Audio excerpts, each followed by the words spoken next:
कधी कधी काय होतं, आपलं इंटरनल स्टोरेज हे भरत जातं आणि आपल्याला कळत नाही की नेमकं कशामुळे होते. तर ह्याचं सर्वात मोठं रिझन मध्ये व्हॉट्सअप असतं. व्हॉट्सअपमध्ये काय राहतं, आपण वेगवेगळ्या ग्रुपला जॉईन केलेलं असतं, त्या ठिकाणी इमेज वगैरे येत राहता किंवा पर्सनलमध्ये कोणी गुड नाईट गुड मॉर्निंगचा मेसेज इमेज टाईपमध्ये पाठवत राहतं. तर त्या ऑटो डाउनलोड होत राहतात, गॅलरीमध्ये तुमचे सेव्ह होत राहतात आणि ह्यामुळे स्टोरेज वाढत जातं तुमच्या मोबाईलचं.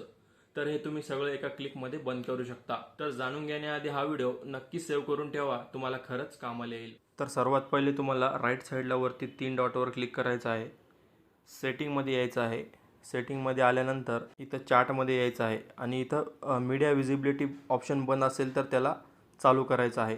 त्याच्यानंतर बॅक यायचं आहे आणि इथं स्टोरेजमध्ये यायचं आहे. कधी कधी काय होतं, वायफायला कनेक्ट झालं ना तर तुमचे इमेज ऑटो डाउनलोड होतात. तर इथं खाली मीडिया ऑटो डाउनलोड मध्ये 3 ऑप्शन आहे.